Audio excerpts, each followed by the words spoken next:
Magandang araw sa inyong lahat. Ngayon tatalakayin natin ang mga legal na dapat isaalang-alang sa pagsasagawa ng rally, lalo na para sa mga taga-suporta ni dating Pangulong Rodrigo Duterte. Mayroon tayong karapatan sa mapayapang pagtitipon, ngunit may mga batas na dapat sundin upang maiwasan ang anumang patlabag. Alamin natin ang mga mahalagang impormasyon tungkol dito.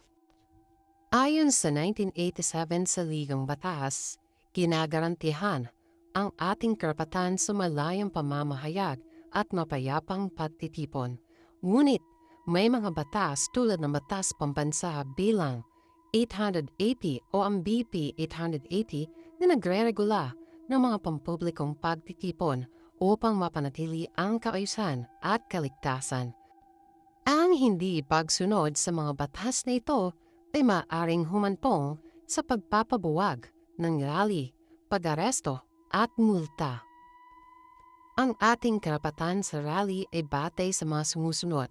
Una, ang 1987 sa Ligang Batas, partikular sa Artikulo 3, Section 4, ginagarantihan ang ating kalayaan sa pamamahayag at pagtitipon. Ikalawa, ang Batas Pambansa bilang 880 o ang Public Assembly Act of 1985, kinakailangang kumuha ng permit bago magsagawa ng rally sa pampublikong lugar. At ikatlo, ang Revised Penal Code. May mga kakulang parusa para sa iligal na pagtitipon o kaguluhan sa publiko. Sa kasong Bayan versus Ermita noong 2006, idineklara ng Korte Suprema na ang BP 880 ay nagre-regula lamang ng rally at hindi ito ipinagbabawal. Ang gobyerno ay dapat may sapat na dahilan kung tatanggihan ang permit. Ayon sa Batas Pambansa 880, dapat sundin ng mga organizer ng rally ang mga sumusunod. Una, magsumite ng aplikasyon para sa permit sa tanggapan ng alkalde o pulisya. Ikalawa, ipas ang permit 5 araw bago ang event. At ikatlo, magbigay ng impormasyon tulad ng petsa, lugar, layunin, at dami ng lalahok. Sa kaso ng Bayan versus Ermita, ipinahayag ng Korte Suprema na ang gobyerno ay hindi maaaring basta-basta tumanggi ng permit nang walang sapat na dahilan. May exemption ang BP 880 para sa biglaang pagtitipon o tinatawag na spontaneous assembly, mga rally na agad ni sinasagawa bilang tugon sa isang mahalagang issue. Ngunit ang ganitong mga pagtitipon ay dapat manatiling mapayapa at hindi makagambala sa publiko.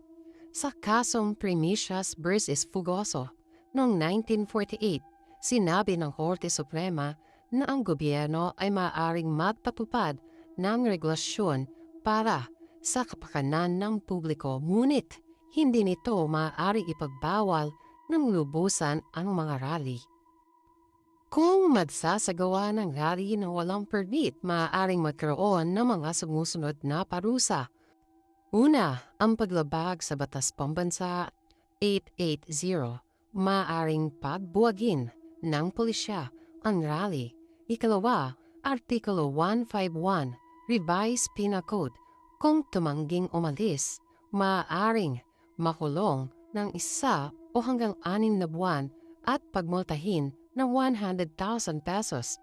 Artikulo 153, Revised Penal Code, kung nagdulot ng kaguluhan, maaaring makulong ng 6 na buwan at pagmultahin ng 200,000 pesos.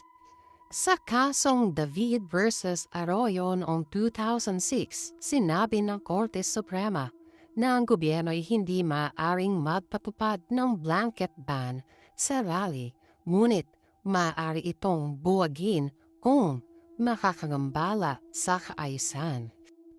Depende sa sitwasyon, ang mga kalahok sa rally ay maaaring maparusahan din ng iligal na pagtitipon ayon sa Artikulo 146 ng Revised Penal Code kung may naganap na karahasan.